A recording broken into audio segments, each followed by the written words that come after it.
I'm on a journey. One of the core values that I've been living with for a few years is the one of living with intention.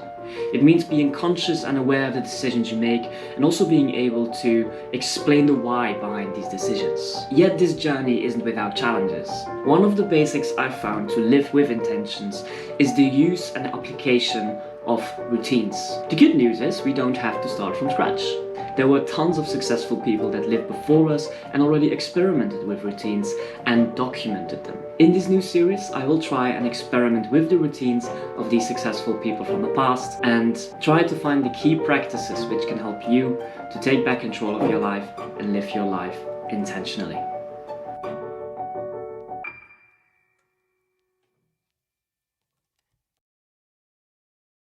Good morning, guys. It's about 5:30 at the moment. I've been awake for about half an hour. It is now day one of following Benjamin Franklin's routine. Okay, wait a minute. Who the hell is Benjamin Franklin exactly? Let me quickly explain who he was under 1 minute. Don't believe I can do it? Watch me. Benjamin Franklin was born in 1706 in Boston as the 15th child of a family which would later count 17 children. Although his parents wanted him to eventually become a priest, his dream died out when he was 10, dropped out of school and started to work for his father, after which he would start working for his brother, who owned a printing press. However, Benjamin decided to keep on learning through self-education and borrowing books of his friends, which probably is a factor in how he later became an established writer, scientist, inventor, diplomat, printer, publisher, political philosopher, the first United States Postmaster General, and one of the founding fathers of the United States, with his signature standing on the Declaration of Independence. Did I make it? Was that under 1 minute? Yeah, I bet I was. Let's get back to the video. Okay, so we already showed that Benjamin Franklin was an established and successful public figure. But what was his secret? Well, honestly, I don't think he really had a secret, but what did help him was this. Well, not this map, but what's inside of it. In his autobiography, Franklin's daily routine was shared. And this routine / daily schedule that was shared is what I'm going to use in the next week.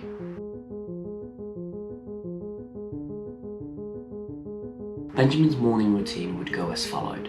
He would rise up at 5 a.m. in the morning, in which he would rise, wash, and address powerful goodness. So basically, he would start his morning with a kind of prayer. I decided to do the same, but added to this also like 10 to 15 minutes of meditation. Next to addressing this powerful goodness, there was also one question he would constantly repeat to himself each morning, being, "What good shall I do this day?" He would then take out his journal and contrive today's business and take the resolution of the day. So what this basically means is that he would set like a list of priorities of things that had to be done that day, which is really interesting to me. So it shows that Benjamin really was intentional and really always knew what were the things that had to be done and the things he looked forward to and the things he wanted to work on. Lastly, he would end his morning routine with breakfast. After this excessive morning ritual, Franklin would work from 8 till 12. Okay, so I am currently working on my site for my blog. Depending when you watch this video, that site will be live or not. Maybe it is, maybe it isn't. I don't know, link is in the description. Maybe go check it out.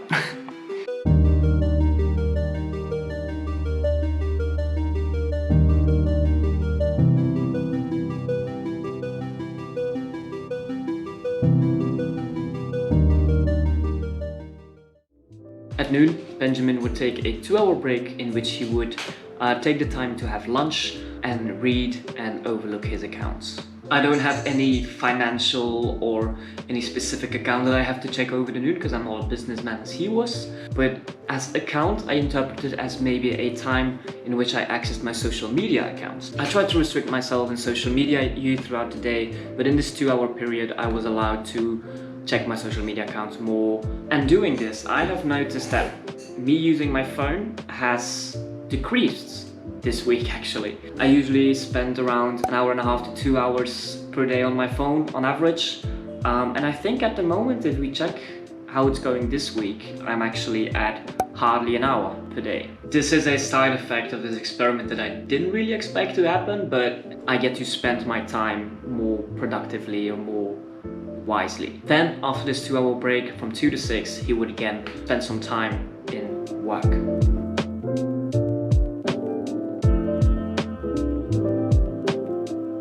At 6, he would end his workday and he would spend the last 4 hours of his day as followed. First off, he would clean, put all the things in their places. He would have his evening meal and then spend time in what I would call creativity, with music or diversion, or with his friends or colleagues in conversation.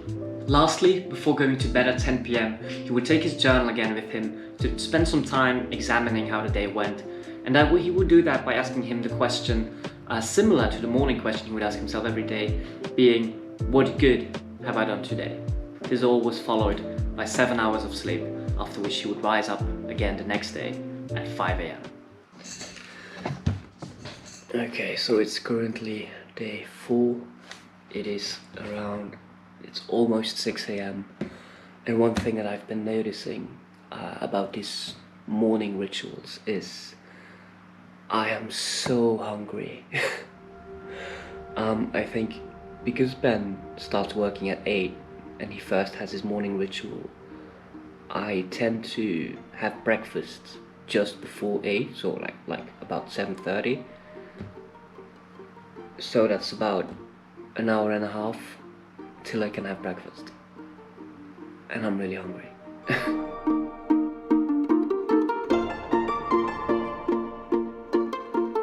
Good morning. Today is day 5. It's 5 a.m. Although I enjoyed waking up at 5 a.m. the past few days, today is much harder. I feel way more tired and I actually want to stay in bed.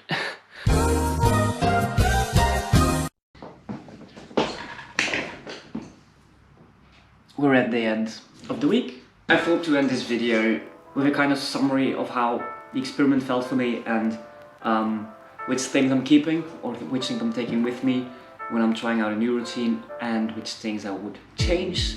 I'll start with the most obvious one for me, and that was sleep. Ben managed to sleep about 7 hours every night and he tended to go by with that. But for me, going to bed at 10 and rising at 5, to me that's not 7 hours of sleep, that's 7 hours in bed. By the time I fall asleep, and it sometimes takes me a while, you could say that the amount of sleep I actually got that night is between 6 hours and 6 hours and a half. And for me personally, that is just not enough. However, I did love rising at 5 a.m, getting up at 5 a.m. It really felt good. It's just, I think for me it's like the feeling of being awake early in the morning when everyone else is sleeping. You're feeling like you're doing something special, like you're doing something extra. And especially for his morning ritual is the set amount of time he took to take out his journal and to think and to really set intention for the things he wanted to accomplish that day, not only in his work, but mainly also maybe in his relationships. Like sometimes I set the intentions to communicate better with the friends around me or the family around me. So that is definitely a thing that I want to keep doing. And lastly, going to bed at 10 p.m. feels, it's manageable, but it sometimes feels early for me because I also want to have a social life. And this week it really felt like I didn't have that. When I ended at 6 p.m. And then between those 4 hours before going to bed, I wanted to go to the gym, in which I lost an hour and a half to 2 hours if you also count in taking a shower.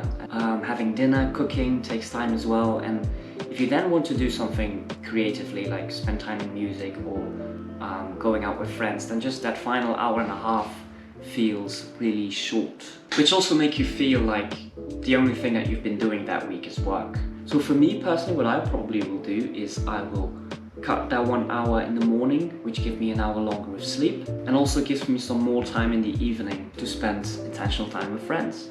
And although I felt very focused throughout the week, like I got some really productive things done that otherwise wouldn't have been done, I believe. But I would take more breaks, because as I've mentioned before, it was not manageable or maintainable in the long term. By the end of the week, I was really fatigued. It was hard to concentrate. In my experience, I don't know. I just needed more breaks in which I could, I don't know, go for a walk, play with the dog, read a little bit. And I think especially something that's helpful for me is planning in a time in which you say, now it's the end of the day and now I stop. I tend to keep on working the rest of the day. I've had many nights in which I spent working on doing some things on my laptop just before going to bed, and I think it's a good thing to unlearn to do that.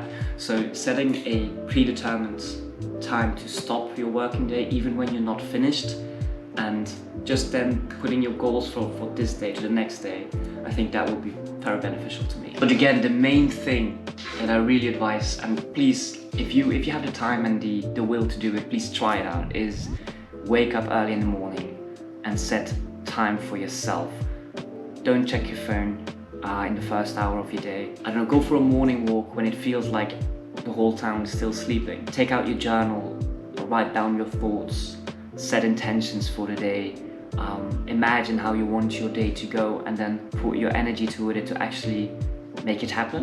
Yeah, setting these intentions is a really big one for me personally. If you want to try out Franklin's routine for yourself, I've linked to his routine down in the description, so feel free to check it out. Try it out for yourself and see if you can benefit from it.